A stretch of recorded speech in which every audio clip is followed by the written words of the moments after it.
జగన్మోహన్ రెడ్డి గారు ఏమనుకున్నారంటే చంద్రబాబు నాయుడు గారిని ప్రజా జీవితం నుంచి దూరం చేస్తే చాలు, నేను ప్రభుత్వంలో ఉన్నా, నాకున్న మెకానిజం తోటి నేను ప్రజల్లోకి వెళ్ళిపోతా, ఈ మీన్ టైంలో ప్రజలు చంద్రబాబు నాయుడు గారిని మర్చిపోతారనుకున్నారు.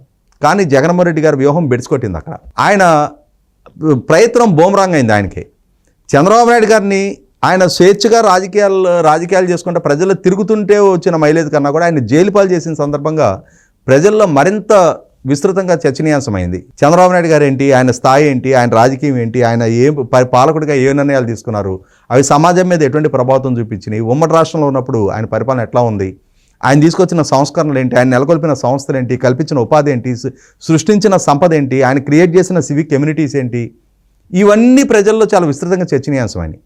ప్రజలు ముందుకొచ్చి ప్రభుత్వానికి వ్యతిరేకంగా మాట్లాడటం మొదలుపెట్టారు. చంద్రబాబు నాయుడు అనే ఒక ఎమోషను రాష్ట్రాన్ని పట్టి కుదిపేసింది. ఇటువంటి నేపథ్యంలో చంద్రబాబు నాయుడు గారిని అప్పటి వరకు విభేదించిన వర్గాలు కూడా చంద్రబాబు నాయుడు గారి పట్ల ఆకర్షితులు అవటం మొదలుపెట్టారు. జగన్మోహన్ రెడ్డి గారి పట్ల వ్యతిరేకత పెరగటం మొదలైంది. ఇటువంటి నేపథ్యంలో గౌరవ హైకోర్టు ఆదేశాలతోటి చంద్రబాబు నాయుడు గారికి బెయిల్ రావడం జరిగింది.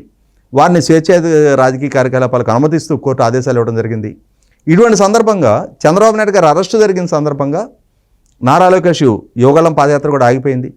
భువనేశ్వర్ గారు ఆ రోజు చంద్రబాబు నాయుడు గారు అరెస్టు జరిగిన తర్వాత మనోవేదంతో చనిపోయిన 10ల సంఖ్యలో కార్యకర్తలు ఉన్నారు. ఆ కుటుంబాలను ఆదుకోవడం కోసం నిజం గెలవాలి అని చెప్పని, అంటే చంద్రబాబు నాయుడు గారి అక్రమ అరెస్టు నేపథ్యంలో అసలు నిజం ఏంటి, నిజం తెలియాలి ప్రజలకి, నిజం మాత్రమే గెలవాలి, నిజమే గెలవాలి అని వారు ఎంచుకున్న కార్యక్రమాలకి కొన్ని జిల్లాల్లో చేసిన పర్యటనకు అద్భుతమైన స్పందన రావటం, ఆయా కుటుంబాలను ఆదుకోవాలి, వాళ్ళకి ఆర్థిక సహాయం చేయాలనే లక్ష్యంతో వారు సంకల్పించుకున్న యాత్రలకి మహిళల నుంచి ముఖ్యంగా అద్భుతమైన స్పందన వస్తున్న నేపథ్యంలో చంద్రబాబు నాయుడు గారికి బెయిల్ వచ్చిన తర్వాత భువనేశ్వర్ గారి కార్యక్రమం కూడా తాత్కాలికంగా విరామం ప్రకటించడం జరిగింది.